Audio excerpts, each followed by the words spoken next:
प्रभु का धन्यवाद करूंगा, उसकी संगति में सदा रहूंगा, साथ चलूंगा मैं जय जरूर पाऊंगा, साथ चलूंगा मैं जय जरूर पाऊंगा, प्रभु का धन्यवाद करूंगा। देगी मुझे दुनिया में कभी कोई सुख और शांति हरा, देगी मुझे दुनिया में कभी कोई सुख और शांति हरा, मेरे यीशु के साथ अन्य संगति में सदा मिलती खुशी तुझको, मेरे यीशु के साथ अन्य संगति में सदा मिलती खुशी तुझको। सब मिलके प्रभु का धन्यवाद करूंगा, उसकी संगति में सदा रहूंगा, साथ चलूंगा मैं जय जरूर पाऊंगा, साथ चलूंगा मैं जय जरूर पाऊंगा, प्रभु का धन्यवाद करूंगा। मेरी जिंदगी के हर परेशानी में खुल जाता है आशा का द्वार, मेरी जिंदगी के हर परेशानी में खुल जाता है आशा का द्वार, कभी ना डरूंगा कभी ना टूटा, चाहे जाए भी देना पड़े, कभी ना डरूंगा कभी ना टूटा, चाहे जाए भी देना पड़े, प्रभु का धन्यवाद करूंगा, उसकी संगति में सदा रहूंगा, चलूंगा मैं जय जरूर पाऊंगा, साथ चलूंगा मैं जय जरूर पाऊंगा, प्रभु का धन्यवाद करूंगा। कितना अच्छा है वो, कितना धन्य है वो, यीशु ही मेरे जीवन का साथी, कितना अच्छा है वो, कितना धन्य है वो, यीशु ही मेरे जीवन का साथी, मेरे जरूरतों को पूरा करता है वो, कोई घड़ी नहीं मुझको, मेरे जरूरतों को पूरा करता है वो, कोई घड़ी नहीं मुझको, प्रभु का धन्यवाद करूंगा, उसकी संगति में सदा रहूंगा, साथ चलूंगा मैं जय जरूर पाऊंगा, साथ चलूंगा मैं जय जरूर पाऊंगा, प्रभु का धन्यवाद करूंगा, मेरे आयु के दिन पग पग में सदा तेरी सेवा को पूरी करूंगा, मेरे आयु के दिन पग पग में सदा तेरी सेवा को पूरी करूंगा, एक भक्ति समान चलता रहूंगा, तेरी महिमा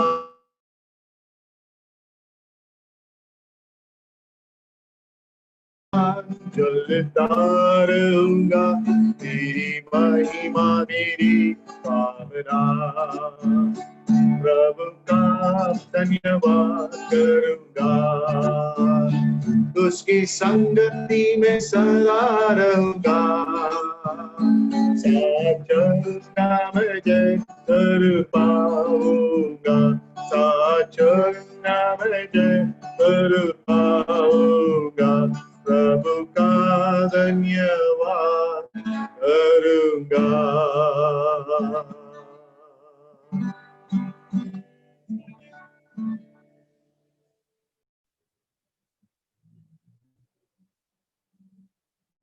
Shall we begin? शुरू करेंगे। हेलो। हाँ ब्रदर। हाँ okay okay, yes, very nice.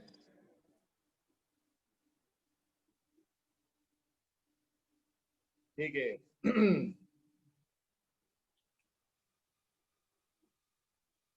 सबको जय मसीह की और प्रभु की स्तुति हो कि परमेश्वर ने हम सबको फिर एक बार इस प्रकार से इकट्ठा किया है। प्रियो कि हर प्रति गुरुवार हम सब मिलकर के इस प्रकार से पवित्र शास्त्र का अध्ययन करते हैं। ये इसमें दुगना आशीष है हमारे लिए। एक तो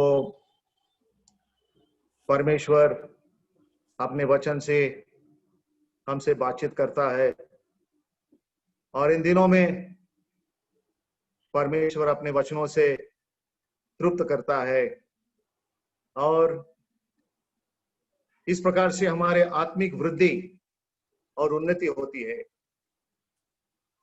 और इतना ही नहीं बल्कि परमेश्वर अपने स्वर्गीय ज्ञान हमको देता है ताकि हम इन सत्यों को हम ठीक तरह से समझ पाए और हमारे व्यक्तिगत जीवनों में, पारिवारिक जीवनों में और कलीसिया के जीवनों में हम इन बातों को हम अमल में लाए।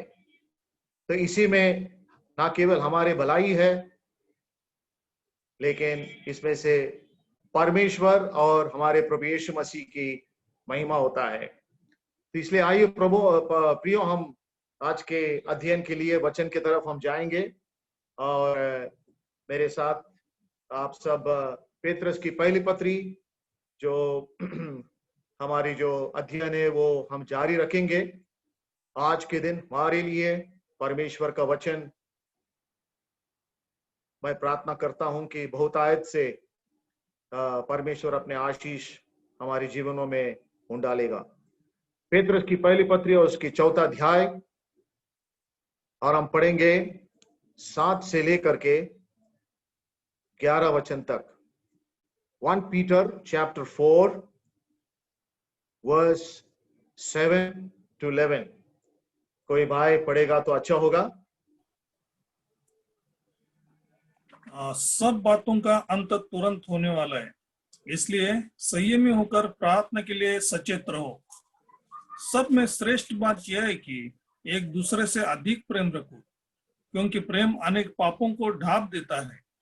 बिना कुड़कुड़ाए एक दूसरे का अतिथि सत्कार करो। जिसको जो वरदान मिला है वो उसे परमेश्वर के नाना प्रकार के अनुग्रह के भले भंडार के समान एक दूसरे की सेवा में लगाए। यदि कोई बोले तो ऐसा बोले मानो परमेश्वर का वचन है। यदि कोई सेवा करे तो उस शक्ति से करे जो परमेश्वर देता है, जिससे सब बातों में यीशु मसीह के द्वारा परमेश्वर की महिमा प्रकट हो। महिमा और साम्राज्य युगानुयुग उसी का है। आमीन। परमेश्वर अपने दिव्य वचन पर आशीष दे।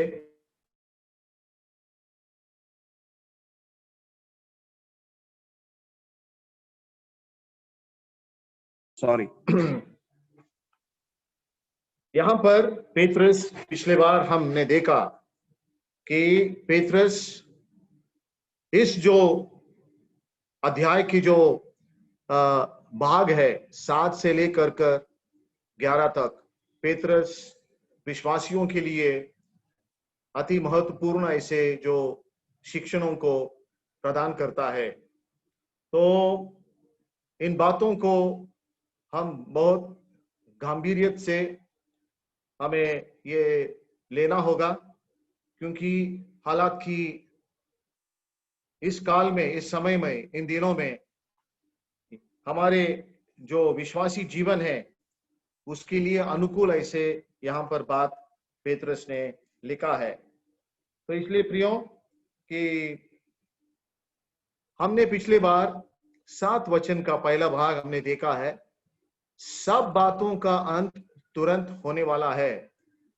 तो इसका मतलब यह है कि हमने पिछले बार देखा कि दिन कम है,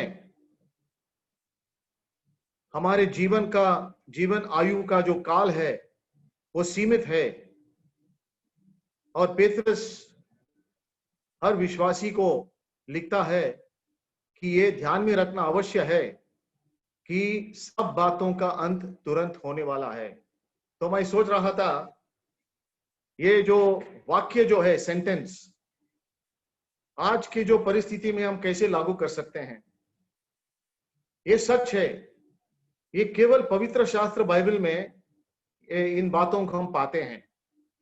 सब बातों का अंत तुरंत होने वाला है, यानी कि कोई भी बात इस दुनिया में टिकने वाला नहीं है प्रियो। बड़ी साफ सरलता में यहां पर लिखा है, विश्वासी भाई बहन ऐसे दृष्टिकोण से अपने जीवन को बिताना चाहिए कि भाई इस दुनिया में कौन सी भी ऐसी बात है जो सदा सर्वकाल टिकेगा। सब बातों का अंत है, चाहे वो हमारे जीवन के संदर्भ में हो, चाहे हमारे पास जो वस्तुएं हैं उसके संदर्भ में हो, सबके लिए एक एक्सपायरी डेट है। बात समझ में आया सबको? सारांश में ये कहना है, तो सब चीजों के लिए एक्सपायरी डेट है, इस दुनिया के लिए भी एक्सपायरी डेट है, और हालात की अभी जो वास्तविक परिस्थिति है, जो महामारी का जो काल है, वो भी चला जाएगा, उसका भी एक्सपायरी डेट है। लेकिन समय, अंत का समय परमेश्वर के हाथ में है। केवल परमेश्वर जानता है ये अंत कभी होगा। यहां पर देखिए वचन 7 में, अंत तुरंत होने वाला है, यानी कि विश्वासियों के लिए यहां पर एक मतलब है, अविश्वासियों के लिए यहां पर मतलब है। भविकाल जो है, भविष्य काल में जो आने वाले बातें हैं, उसका भी मतलब यहां पर समावेश है। यानी कि सबके लिए एक अंत का समय यहां पर पेतरस लिखता है। तो यहां पर उसका मुख्य उद्देश्य है प्रियो कि समय को लेकर के पेतरस हमें एक मुख्य मुद्दा को पेश करता है कि in the light of the closing moments of time, समय के अंतिम क्षणों में एक विश्वासी का दृष्टिकोण किस प्रकार से होना चाहिए।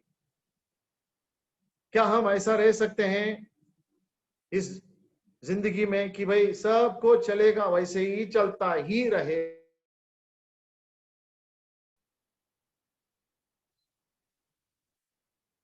नहीं, सब कुछ ऐसा ही नहीं चलता रहेगा।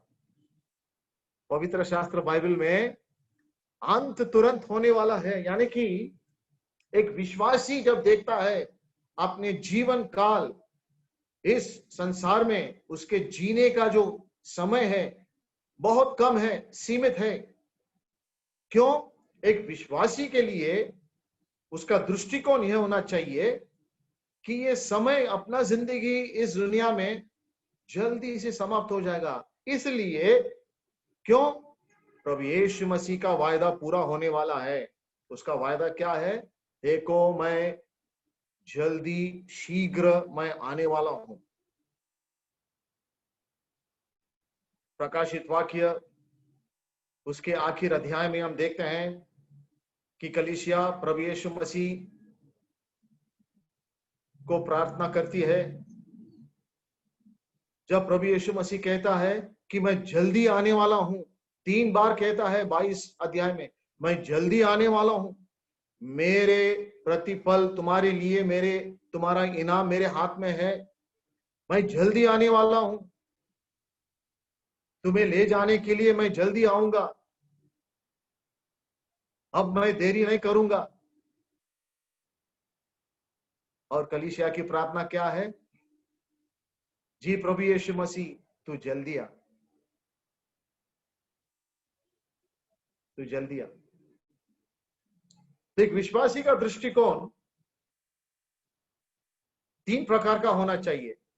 सबसे पहला, तैयारी, उसके आने के लिए हम तैयारी करना। हम तैयारी करते हैं भविष्य के लिए ना, सब कुछ यहाँ पर अच्छी तरह से सेटल होना चाहिए, सिक्योरिटी हमें चाहिए, फाइनेंशियल सिक्योरिटी, सोशल सिक्योरिटी, सब प्रकार की सिक्योरिटी के लिए हम तैयारी करते हैं। लेकिन एक विश्वासी का दृष्टिकोण, प्रभु यीशु मसीह के आने के लिए हम तैयारी करना चाहिए। We must prepare ourselves for the coming of the Lord Jesus Christ. दूसरी बात, उसके आगमन की हम बाट जोहना चाहिए, इंतजार करना चाहिए। यूहन्ना में लिखा है कि तुम ऐसा जीवन जियो ताकि जब वो आएगा तुम तैयारी हो। तो प्रभु यीशु मसीह को मालूम पड़ेगा कौन तैयार है, वो आने के वक्त में कौन तैयार है और कौन तैयार नहीं है। जो तैयार नहीं है तो प्रभु का आने का उसके लिए अचंभित हो जाएगा और वो शर्माएगा। लेकिन जो तैयार रहता है, जब प्रभु में यीशु मसीह आएगा, वो खुशी से, इंतजारी से, प्रभु को देखने के बाद खुशी से वो उसके साथ चला जाएगा। यानी कि अगर हमारे मसीह जीवन ठीक ठाक है, जो प्रभु जब आएगा हमारा जीवन ठीक ठाक है, जिस प्रकार से हमें इस दौड़ को दौड़ना है, जिस प्रकार से उसकी इच्छा को पूरा करना है, अगर हम उसमें हम रचित है, जिन तस्वीर लेकर हम चल रहे हैं, तो प्रभु जब आएगा, प्रभु हमें देखने के बाद प्रभु प्रसन्न हो जाएगा। तीसरी दृष्टिकोण ऐसा होना चाहिए कि प्रियो, जब प्रभु आएगा सब बातों का अंत तुरंत होने वाला है। तो इस बात पर हमें चेतावनी मिलना चाहिए कि हम हमारे जीवन को सेट राइट करना चाहिए, ठीक ठाक करना चाहिए। कैसा करेंगे? बीते हुए बातों को भूलना चाहिए, प्रभु को प्रसन्नता देने वाला जीवन बिताना चाहिए, उसके इच्छा के अनुसार हम हमारे जीवन जीना चाहिए, और मुख्य बात विश्वास योग्यता से हम जीवन बिताना चाहिए। जैसे कि प्रभु आज इस वक्त आएगा, जैसे कि पौल लिखता है, जो लोग प्रभु के आने के उस घटना के लिए इंतजार करते हैं, वो प्रभु के आने का जो घटना है उससे प्यार करते हैं। They love his appearing. They live for his glory till his appearing, and they labor till his appearing. उसके प्रकट होने तक उसको प्यार करते, उसके प्यार में इंतजार में रहते हैं, वो विश्वास योग्य जीवन जीते हैं, और तक उसके सेवकाई में वो परिश्रम करते हैं, लेबर। हमें वो अंदर से, वो दिल से उसके इंतजार होना चाहिए। प्रभु तेरे आने के लिए मैं रुका हूं, मैं इंतजार कर रहा हूं प्रभु, तो कभी आएगा। यानी कि एक गीत ऐसा है, this world is not my home, I am just a passing through, my treasures are laid up somewhere beyond the blue. ये जग मेरा घर नहीं है, मैं चलता चला जा रहा हूं, यहां से मैं निकल जाऊंगा, मैं यहां पर रहने वाला नहीं है। क्यों? मेरा घर वहां पर है, मैं स्वर्ग का नागरिक हूं। प्रभु आएगा और मुझे ले जाएगा। महामारी का अंत कब होगा हमें मालूम नहीं है, लेकिन प्रभु आएगा जल्दी हमारे लिए। इसलिए उस दृष्टिकोण से हमको कैसा जीना, प्रभु आने वाला है, सब बातों का अंत तुरंत होने वाला है। तो पेत्रस हमें कुछ बातों का बोध देता है कि तुम कैसा जीना चाहिए, कैसा तैयारी करना चाहिए, कैसा इंतजार करना चाहिए। तो उन बातों को यहाँ पर हम पढ़ते हैं, अभी जो इस कलाम इस भाग को हमने पढ़े हैं, क्योंकि पेत्रस यहाँ पर जुड़ा देता है उस शब्द को। आपने बाइबल्स में देखिए उस बाइबल 7 वचन में, इसलिए क्यों, सब बातों का अंत तुरंत होने वाला है। यहाँ पर हम ऐसा दृष्टिकोण से नहीं रहना चाहिए प्रियो कि सब सेटल, यहाँ पर हम सेटल होने वाले हैं, भविष्य के लिए सिक्योरिटी करो। अगर प्रभु आज रात को आ जाएगा तो हम इतना हम जमा करके रखे, वो कहां जाएगा? अन्य लोगों के हाथों में जाएगा ना, है ना? प्रभु आएगा तो हम क्या करते हैं? प्रेरित पेत्रस 3 कालों को यहाँ पर उसके पत्र में लिखता है। भूतकाल यानी कि पास्ट, भविष्य काल यानी कि फ्यूचर, और वर्तमान काल यानी कि प्रेजेंट। कभी कभी ऐसा हो जाता है प्रियो, हमको इस दुनिया में एक एक दिन गिन के हमको रहना है। बराबर है, बात सही है क्या नहीं बताओ? एक एक दिन करके हमको जीना है। हर दिन हमारे लिए नया है। परमेश्वर हर दिन हमको एक गिफ्ट करके देता है।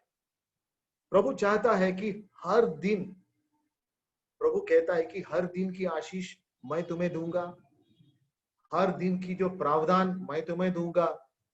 हर दिन मैं चाहता हूं कि तुम मेरे अधिक और अधिक करीब आओ और अपने आत्मिक जीवन में बढ़ो, उन्नति पाओ हर दिन। जब इज़राइल वन भूमि में था, इज़राइल राष्ट्र 40 साल कानान देश में जाने के लिए, हाँ, उनके इंतजार क्या था? हम कानान देश में जाएंगे। उनको मालूम नहीं था कभी जाने वाले हैं। 11 दिन का प्रवास 40 साल में हो गया उनकी गलती के वजह से। लेकिन उनको कानान देश में जाना था। परमेश्वर ने वायदा किया था, मैं तुमको वचनदत्त देश में मैं लेके जाऊंगा। लेकिन जब वन भूमि में थे, परमेश्वर ने उनके सारे जरूरतों को हर दिन की, एक एक दिन की हिसाब से वो पूरा किया। जब परमेश्वर ने मन्ना उनको दिया, परमेश्वर ने क्या कहा? मैं तुमको मन्ना, जो स्वर्ग से जो भोजन, जो अन्न मैं देता हूं, वो तुम्हारे लिए उस दिन के लिए है। कल के जो मन्ना आज तुमको खाना नहीं है, कल की जो मन्ना है वो बच गए, उसको हाथ मत लगाओ। आज के लिए, तुम्हारे लिए मैं नया मन्ना तैयार करके दूंगा, और आने वाला कल जो है उसके लिए मैं मन्ना तुमको तैयार करके मैं कल, आने वाला कल में मैं दूंगा। लेकिन आज,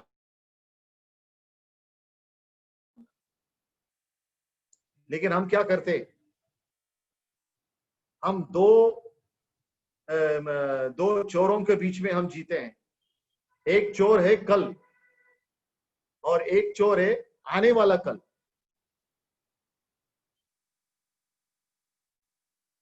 वो क्या करता है? जो बीते हुए कल जो है, तो बीत गया, जो चला गया कल, उस कल के बारे में सोचकर हम अफसोस रहते हैं, अरे क्या हो गया। हमारे भूतकाल के बारे में हम कभी कभी बहुत अफसोस हो जाते हैं ना। वो चोर है।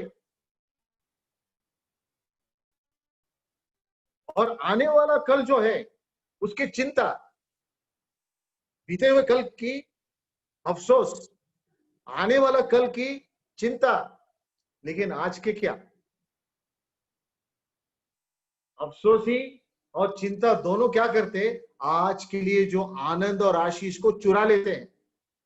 हम कल के बारे में सोचते हैं, आने वाले कल के बारे में सोचते हैं, आज के बारे में हम सोचते ही नहीं। बात सही है? बात समझ में आया सबको?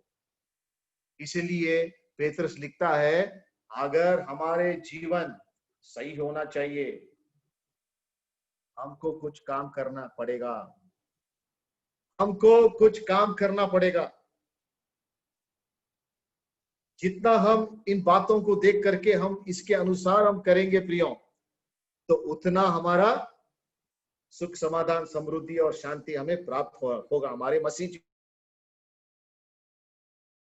वो कहता है, आपके बाइबल्स में आप नोट डाउन करके रखो, आप नोट डाउन करके रखो, आपके बाइबल्स में आप नोट डाउन करके रखो। हाँ क्या? हाँ,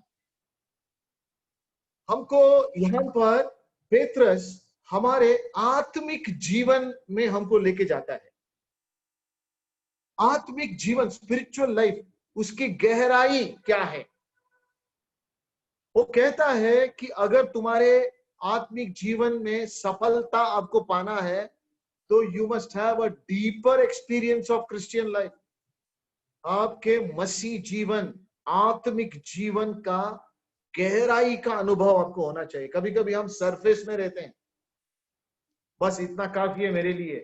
नहीं, पेतरस कहता है, यहां पर ऐसे बातों को लिखता है कि हमारे आत्मिक जीवन के बारे में वो वहां पर वो लेके जाता है जहां पर हमारे जरूरी है, हमारे अभाव है, लैक है, वहां पर पेतरस लेके जाता है। वो क्या कहता है? प्रार्थना के लिए सचेत रहो। इंग्लिश बाइबल में लिखा है, be therefore sober and watch unto prayer. Sober, संयमी और सचेतपन प्रार्थना में, प्रार्थना का जीवन के बारे में। वो कहता है कि सबसे पहला तुम्हारा शुरुआत प्रार्थना से होना चाहिए। हम तो ये 2020 साल में आ गए हैं, इस महामारी के अनुभव, जो महामारी के जो भयानक परिस्थिति देखते देखते 6 महीना हो चुका है, और अभी हम सितंबर महीने में आ चुके हैं, यानी कि 2020 के करीबन अंत का शुरुआत हो गया है। बरोबर है प्रियो? हमारे प्रार्थना का जीवन कैसा है? क्या हम प्रार्थना एक कर्तव्य करके, ड्यूटी करके करते? क्या प्रार्थना के साथ हम संयमी होकर हम सचेत हैं? सोबर, सोबर बोलो तो क्या है? जोश में, या हम नींद में हैं, या हम जागरूक है? प्रार्थना के विषय में जब हम देखते हैं प्रियो, एक बिलीवर्स लाइफ में जैसा हम आत्मिक बढ़ोतरी में, स्पिरिचुअल मैच्योरिटी में हम बढ़ते जाते हैं, एक मैच्योर्ड, स्पिरिचुअली मैच्योर्ड, यानी कि आत्मिक दृष्टिकोण से परिपक्वता की ओर हम जाने वाला जो मसीही है, उसका सबसे पहला प्रामुख्यता से चिन्ह क्या होगा? उसका प्रार्थना का जीवन। लेकिन हम देखते हैं कि आजकल प्रार्थना जो है वो बहुत ही नेग्लेक्टेड, दुर्लक्ष्य किया हुआ एक क्षेत्र है विश्वासी का जीवन। इसलिए हमारे जीवन में बढ़ोतरी नहीं है, इसलिए हमारे जीवन में विजयता नहीं है, इसलिए हमारे जीवन में आंतरिक भीतर में जो शांति है वो नहीं है, और इसलिए हम शैतान की शिकार बन गए। पेतरस लिखता है, अपने अनुभव को सोच के लिखता है, जब प्रभु यीशु मसीह उसके पास आया, वो गेत्सेमनी बाग, आपको याद है? गेत्सेमनी बाग, प्रभु यीशु मसीह अपने शिष्यों के साथ गया, उसको वहां पर गिरफ्तार किया था। बहुत ही जल्दी वो पायलट और हाई प्रीस्ट के दफ्तर में जाने वाला था, उसके एग्जामिनेशन होने वाला था, प्रोसिक्यूशन होने वाला था, और जल्दी से जल्दी उसको अरेस्ट करके सूली पे चढ़ाने वाले थे रोमी सिपाही। लेकिन गेत्सेमनी बाग में क्या हुआ? प्रभु यीशु मसीह अपने शिष्यों को बोले, तुम रुक जाओ, मैं जरा आगे जाता हूं, मेरे साथ सचेत होकर संयमी से प्रार्थना में वक्त बिताओ, मैं जाता हूं, मैं वापस आऊंगा। प्रभु यीशु मसीह वहां पर उसके पहले प्रार्थना खत्म करके वापस आया, तो शिष्य क्या कर रहे थे? क्या संयमी थे? क्या सचेत से? क्या जागरूक थे? सो गए थे। और पेत्रस को प्रभु यीशु मसीह बड़े प्यार से कहता है, क्या पेत्रस तू सो गया? ये समय है सोने का, ये समय है, मैं तुमको कहा था पेत्रस, मेरा अंतिम क्षण आ गया है सूली पर जाने का, मेरे साथ तुम प्रार्थना में रहो, मेरे लिए प्रार्थना करो, अपने आप के लिए प्रार्थना करो, अपने चेलों के लिए प्रार्थना करो, लोगों के लिए प्रार्थना करो। क्या तुम सो गया? दोबारा गया, वापस आया, वापस सो गए, तीसरे बार गया, वापस आया, वापस सो गए। तो पेत्रस उस अनुभव को याद करता है।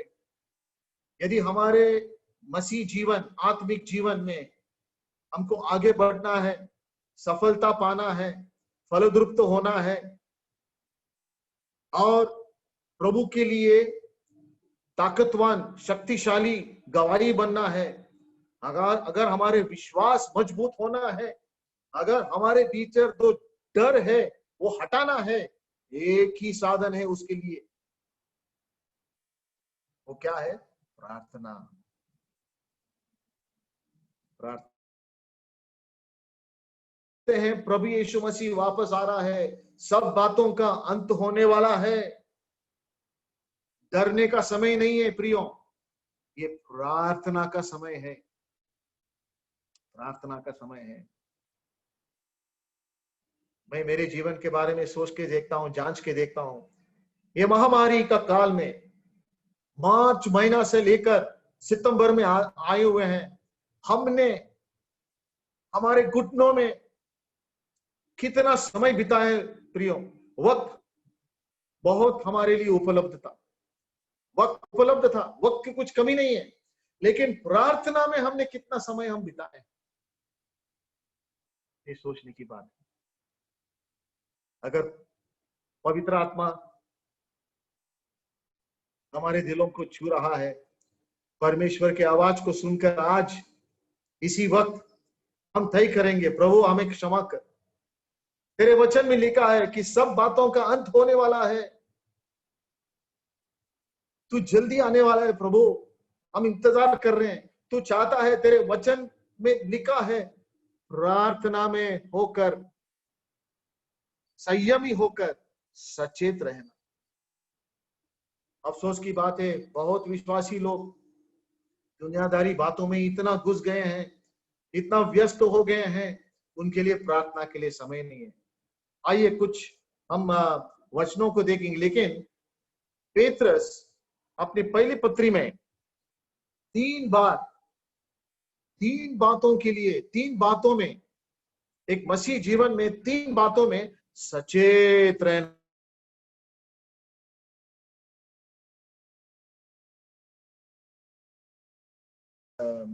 इसका समझ बढ़ाने के लिए आपसे मुझे सवाल पूछना है।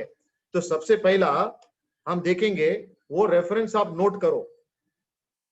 ये जो बात है, क्या किसी को याद है पेत्रस 3 बार किन किन बातों में हमको सचेत रहना वो लिखा है? क्या कोई कह सकते क्या है? किन किन बातों में हमको सचेत रहना?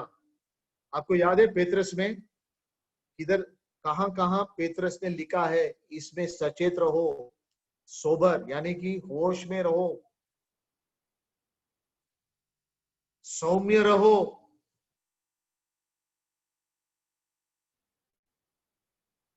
दुनिया के लोग खेल कूद में, मस्ती में हल्के से सब चीजों को लेते हैं और अपने जीवन को बर्बाद कर देते हैं। लेकिन कुछ बातों में हमको सीरियस होना, इसका मतलब यह है, ये 3 वचन में सबसे पहला मैं किसी को आपको समझ में आया ये स्टडी? 3 बार लिखा है पेतरस ने, इसमें तुम सचेत रहो, इसमें सचेत रहो, इसमें सचेत रहो।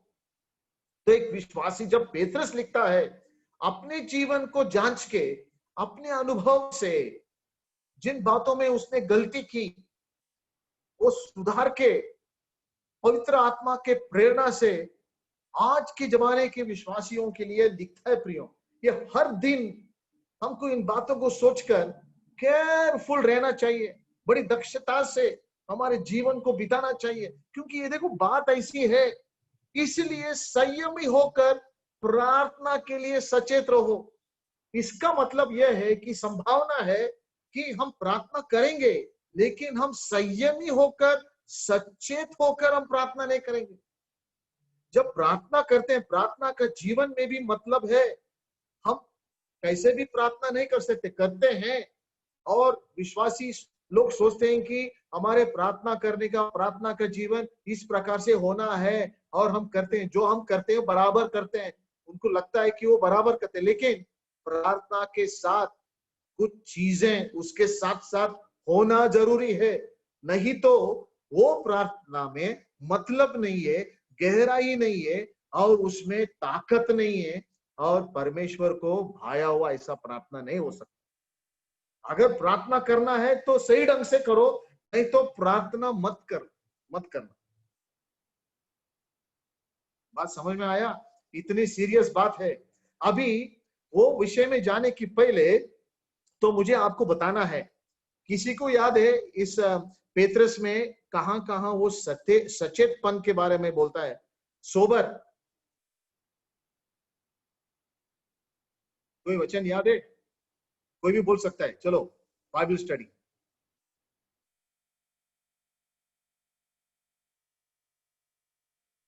किसी को याद है? सुनने को आ रहा है क्या? हेलो, हाँ ब्रदर, तीसरा अध्याय और 15वें वचन में लिखा है। तीसरा अध्याय 15वें वचन में लिखा है, हाँ, पर मसीह को प्रभु जानकर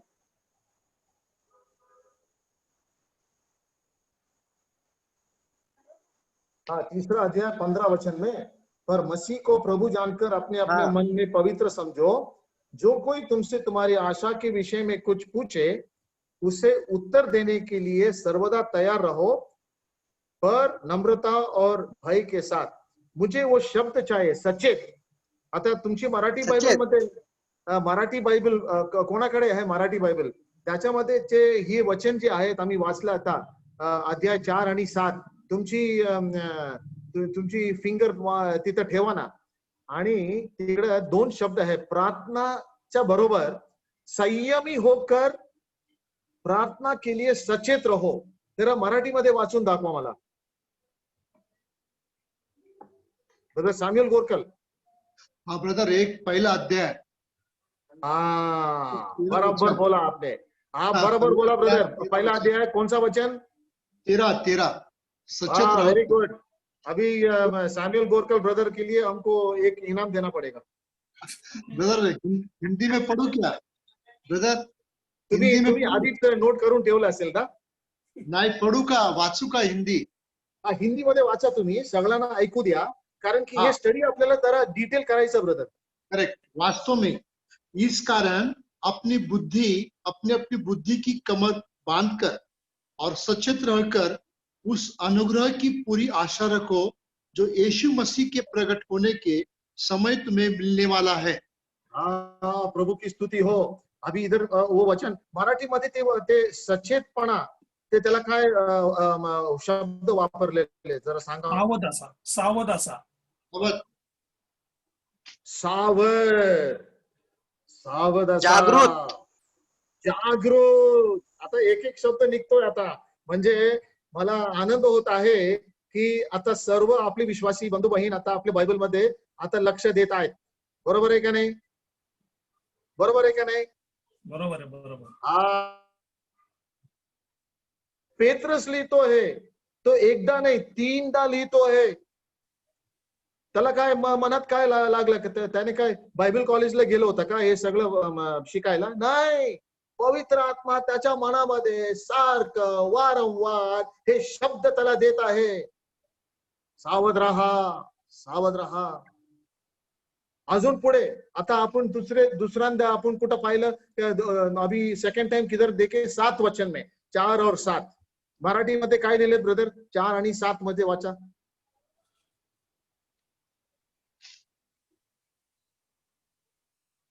आता सर्वांचा शेवट जवळ आला आहे. आता सर्वांचा शेवट जवळ आलेला आहे. यास तो मर्यादेने राहा व प्रार्थना करण्यासाठी सावध असा. मर्यादेने राहा, मर्यादेने राहा. म्हणजे तुमच्या जीवनामध्ये तुम्हारे जिंदगी में मर्यादा होना. मर्यादा बोलो तो आत्मनियंत्रण, जोश में रहना, जागरूक रहना, सावध रहना. क्यों? सब चीजों का अंत. ऐसा मत रहो कि सब बातों का कंटिन्यू होने वाला है. अगर हम ऐसा सोचते हैं कि सब बात ऐसे कंटिन्यू रहेगा, जैसी हमको ऐसा झूठे वायदा करते हैं ना, अच्छे दिन आएंगे. वो कभी अच्छा दिन आएगा किसको मालूम? उसके लिए इंतजार मत करो. अच्छा दिन विश्वासी के लिए कोई भी दिन अच्छा है, क्योंकि हम प्रभु यीशु मसीह के हैं. लेकिन उत्तम दिन हमारे लिए परमेश्वर ने रखा है, उत्तम बातें रखा है, उसके हम इंतजार में हैं. इस दुनिया में कुछ नहीं प्रियो, दुनिया में कुछ नहीं. बड़ी अफसोस की बात है. दुनिया में जो देखते हैं सब झूठे हैं, दिखावटपना है, बनावटी है, डोंगेपना है. आज है कल नहीं है. ये महामारी ने सबके चैप्टर खोल दिया. बात सही है क्या नहीं? बोलो बोलो सब लोग. ये जो महामारी जो है कोरोना, सब बोर्ड विद्वानों को, लीडर लोगों को, प्रेसिडेंट्स को, प्राइम मिनिस्टर को, राजा को, महाराजा को, सम्राट को नंगा कर दिया है. जैसा एक फूल, बगीचे में फूल, उसके सुंदरता सुबह आती है, शाम को खलास. ऐसे ही आज इंसान का सुंदरता है, कुछ नहीं है. लेकिन विश्वासी के लिए खास बात क्या है? सब कुछ सुंदर है. जो मसीह में है, मसीह का सुंदरता, टिकने वाला सुंदरता, मसीह की महिमा एक विश्वासी के जीवन में चमक रहा है. और आने वाले दिन ऐसा है कि ना आंख ने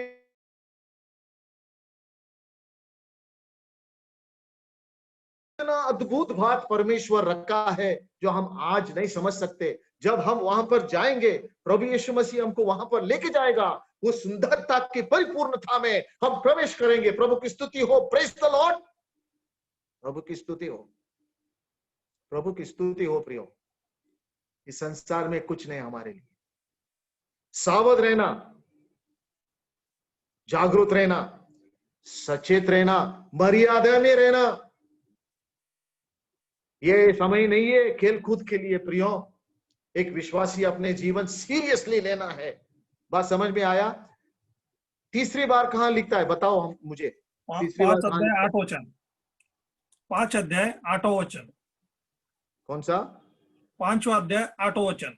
वेरी गुड, वेरी गुड, बहुत अच्छा. ये तीनों वचनों को आप लोग नोट करके लो. पेत्रस लिखता है. पेत्रस, हम पेत्रस के साथ हम आइडेंटिफाई हो सकते क्या नहीं? उसके ग्राफ देखा तो उतर चढ़ाव का ग्राफ है. हमारे जीवन में भी ऐसा है. लेकिन पेत्रस ने सीख लिया और पेत्रस का प्रमोशन ऐसा हो गया, उस स्थिति में पहुंच गया तो तो वहां पर से, उसके अनुभव से, उसकी मैच्योरिटी से आज के जमाने में हम जैसे विश्वासियों को लिखता है। मैं वो अप्रिशिएट करता हूं, उसका सराहना करता हूं। जो आदमी एक्सपीरियंस से, अपने जीवन के एक्सपीरियंस, उसमें से हम सीख सकते हैं, वो हमारे लिए नमूना होता है। यहां पर पेत्रस क्या लिखता है, देखो, पढ़िए। सचेत हो और जागरूक रहो, हाँ, क्योंकि तुम्हारा विरोधी शैतान गर्जने वाले सिंह के समान इस खोज में रहता है कि किसको फाड़ खाए। 9 वचन पढ़िए। विश्वास में दृढ़ होकर और यह जानकर उसका सामना करो कि तुम्हारे भाई जो संसार में है ऐसे ही दुख सह रहे। 10 वचन पढ़िए। अब परमेश्वर जो सारे अनुग्रह का दाता है, जिसने तुम्हें मसीह में अपनी अनंत महिमा के लिए बुलाया, तुम्हारे थोड़ी देर तक दुख उठाने के बाद आप ही तुम्हें सिद्ध और स्थिर और बलवंत करेगा। ओ प्रभु की स्तुति हो प्रियो। परमेश्वर का योजना है विश्वासी के लिए। परमेश्वर का योजना क्या है? जो सारे अनुग्रह का दाता है, 10 वचन, जिसने तुम्हें मसीह में अपने अनंत महिमा के लिए बुलाया। ये परमेश्वर का योजना है तुम्हारे लिए। ये तात्कालिक जीवन इस संसार में रहने के लिए ये परमेश्वर का योजना नहीं है, क्योंकि सब बातों का अंत होने वाला है। ये विश्वासी अपने सोच में, अपने दिमाग में ये रखना चाहिए। यहाँ पर कुछ भी टिकने वाला नहीं है, क्योंकि परमेश्वर का योजना विश्वास के लिए क्या है? विश्वासी के लिए अनंत काल का योजना है। God has an eternal plan for a believer, not a plan on this earth. इस संसार हमारे लिए प्लान बना नहीं सकता है प्रियो। सोचो आप, तुम्हें मसीह में अपने अनंत महिमा के लिए बुलाया है, इस दुनिया की महिमा के लिए नहीं है। परमेश्वर अपनी महिमा, अपने पुत्र की महिमा हमारे हृदय में चमकाया है। इस मिट्टी के बने हुए बर्तन में हम परमेश्वर के लिए जीते हैं, उस अनंतकालिक दृष्टिकोण से जीते हैं। और पेत्रस लिखता है, परमेश्वर के दृष्टिकोण से देखो तुम्हारे जिंदगी को, अपने दृष्टिकोण से नहीं और इस संसार के दृष्टिकोण से नहीं। मैं वापस आपको कहता हूं, हमारे जिंदगी, अल्प जिंदगी, सीमित जिंदगी, बचे हुए जिंदगी को सनातन के दृष्टिकोण, परमेश्वर के दृष्टिकोण से देखना है, अपने खुद के दृष्टिकोण से नहीं और संसार के दृष्टिकोण से तो कभी भी नहीं।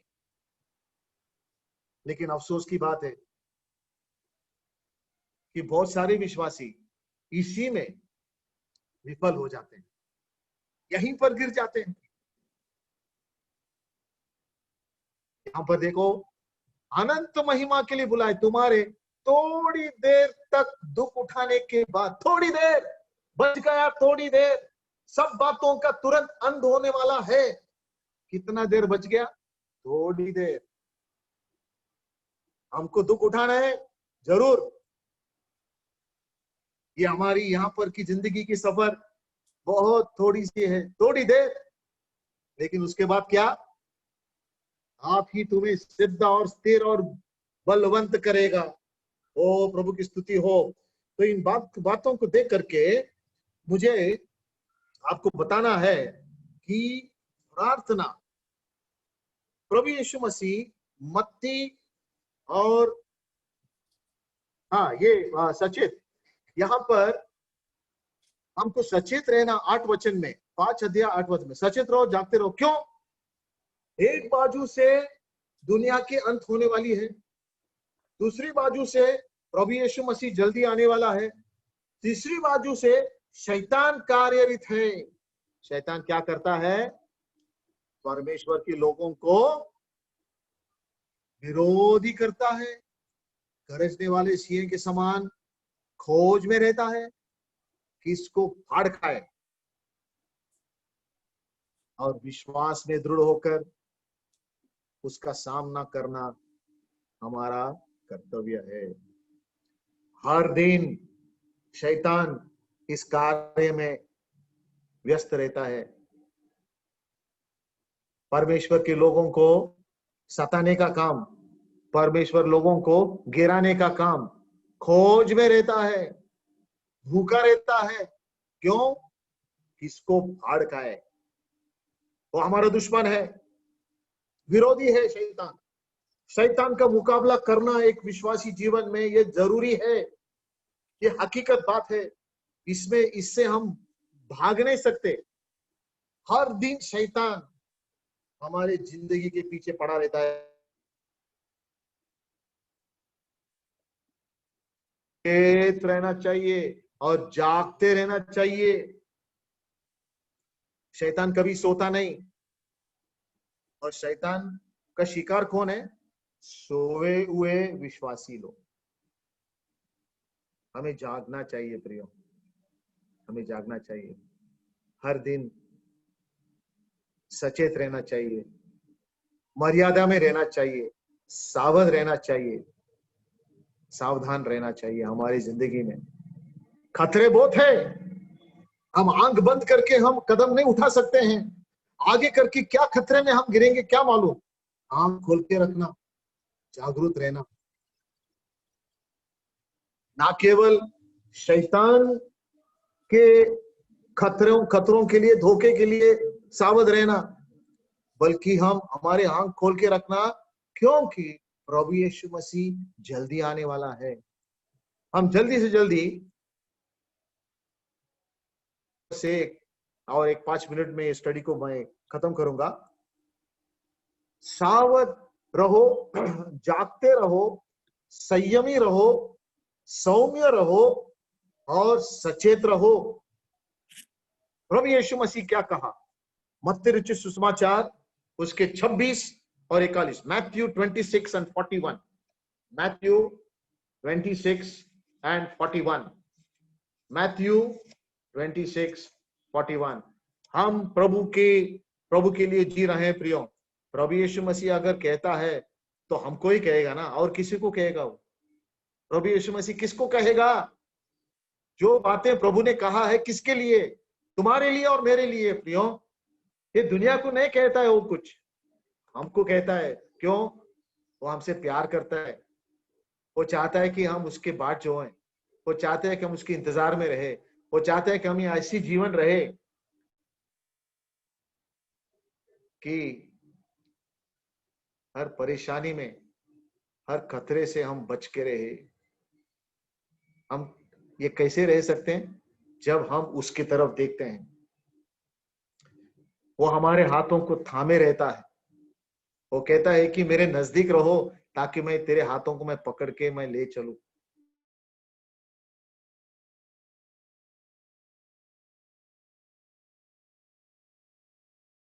और 41, 26 and 41। जागते रहो और प्रार्थना करते रहो कि तुम परीक्षा में न पड़ो। आत्मा तो तैयार है परंतु शरीर दुर्बल है। हाँ, प्रभु यीशु मसीह का ये वचन है। आत्मा तैयार है, शरीर दुर्बल है। लेकिन प्रभु क्या कहता है? जागते रहो।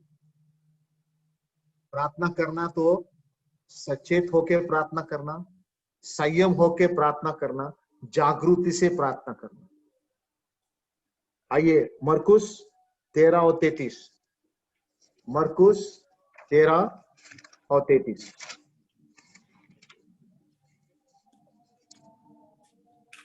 पढ़िए।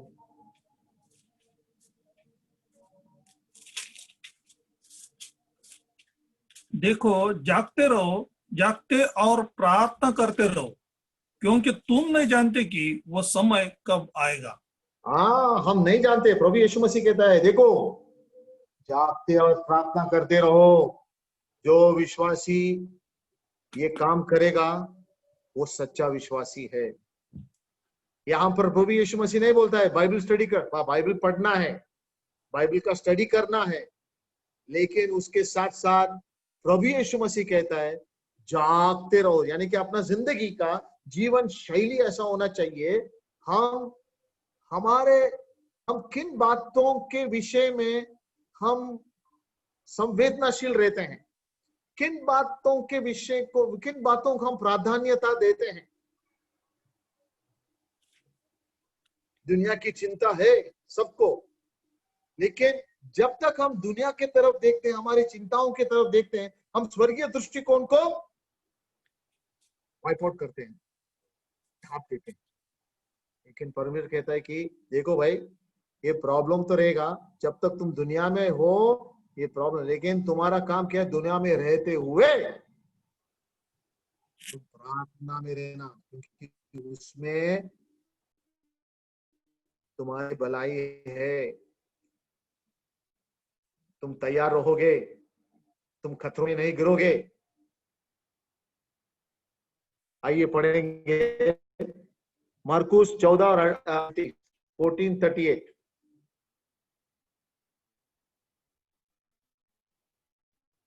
जागते और प्रार्थना करते रहो कि तुम परीक्षा में न पड़ो। आत्मा तो तैयार है पर शरीर दुर्बल है।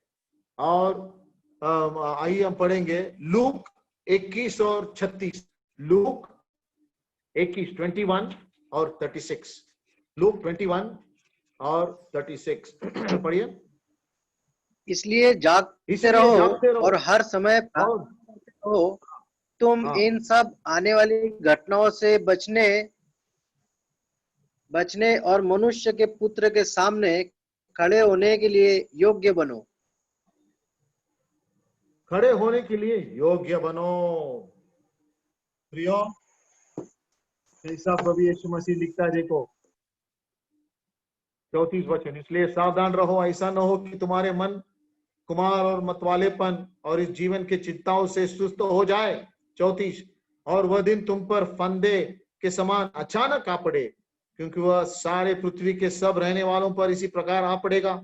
इसलिए जागते रहो और हर समय प्रार्थना करते रहो कि तुम इन सब आने वाले घटनाओं से बचने और मनुष्य के पुत्र के सामने खड़े।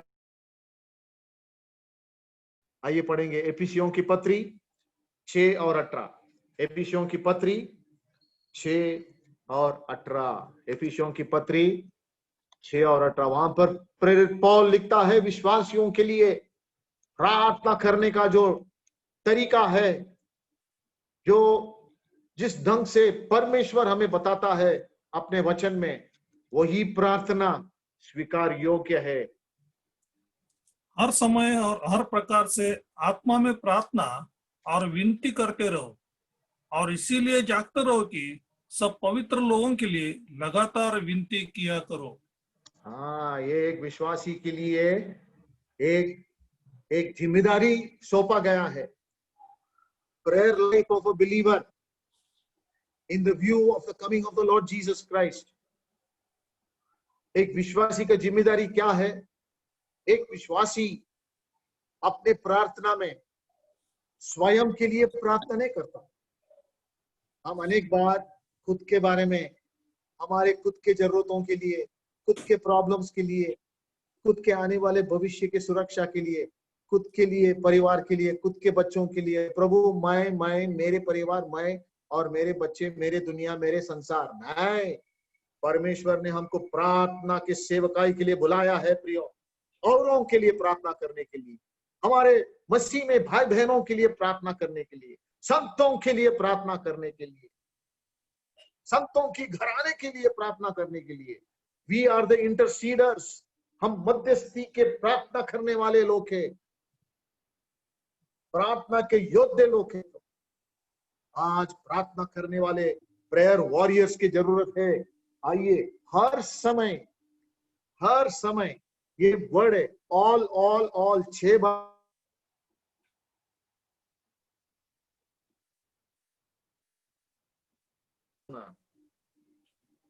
हमारे स्वबुद्धि से नहीं है, पवित्र आत्मा हमें ले चलता है उसके अनुग्रह के सिंहासन के करीब, और पवित्र आत्मा हमारे लिए याचना करता है,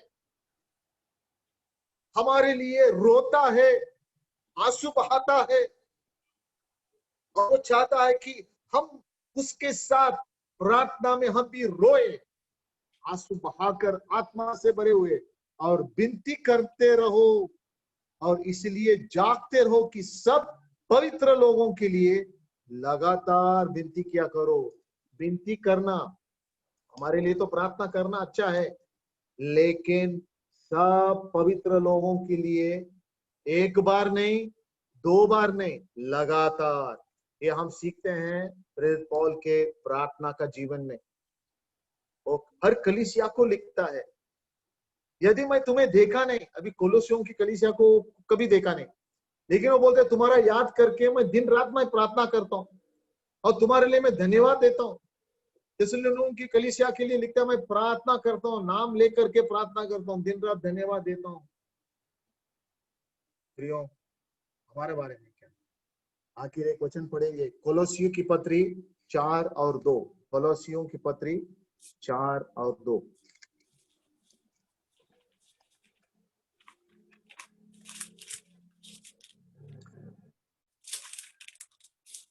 धन्यवाद के साथ उसमें जागरूक रहो। इसके साथ साथ हमारे लिए भी प्रार्थना करते रहो कि परमेश्वर हमारे लिए वचन सुनाने का ऐसा द्वार खोल दे कि हम मसीह के उस भेद का वर्णन कर सके जिसके कारण मैं बंधे हूं।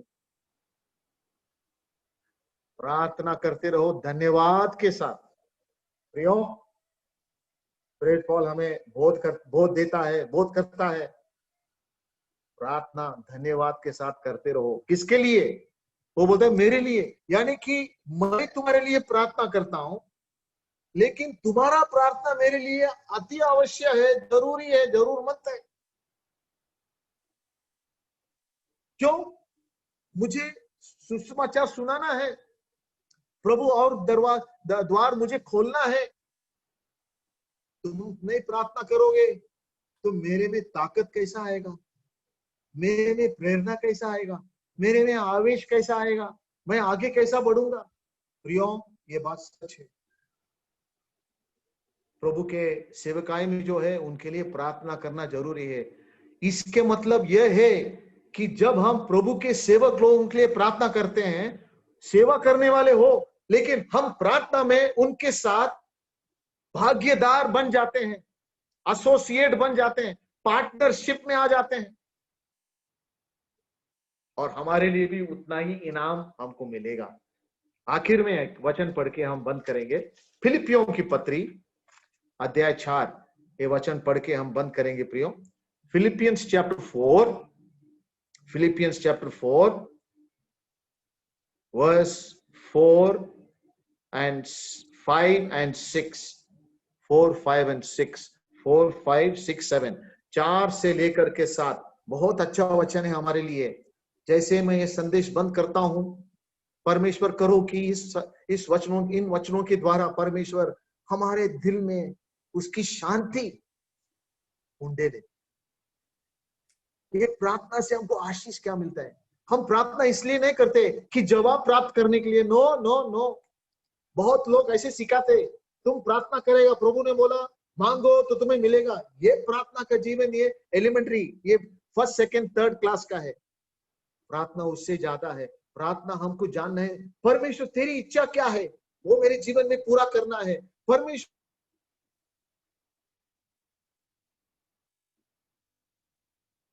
प्रार्थना उसके लिए ताकत देगा। आइए पढ़ेंगे इस वचनों को और इस संदेश को समाप्त करेंगे। पढ़ो। प्रभु में सदा आनंदित रहो। मैं फिर कहता हूँ आनंदित रहो। तुम्हारी कोमलता सब मनुष्यों पर प्रकट हो। प्रभु निकट है। प्रभु निकट है। किसी भी बात की ये बात को आप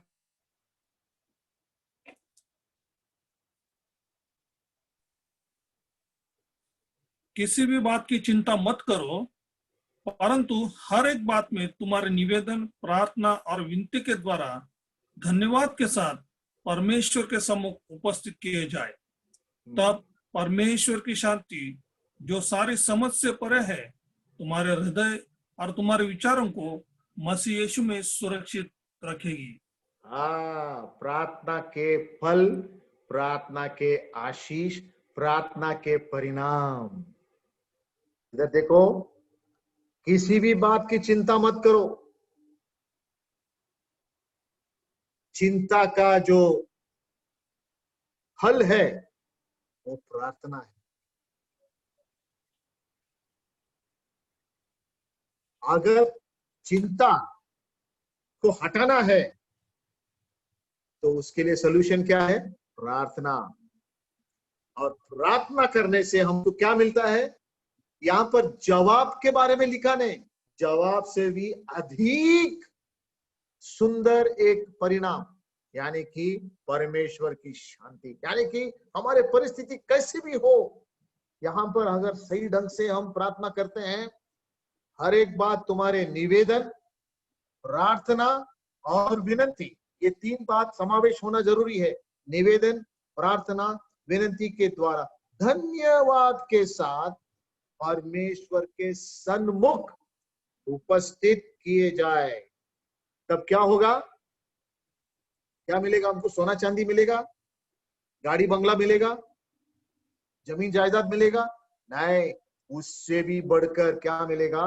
तब परमेश्वर की शांति जो सारी समझ के परे है, तुम्हारे हृदय और तुम्हारे विचारों को मसीह यीशु में सुरक्षित रखेगी।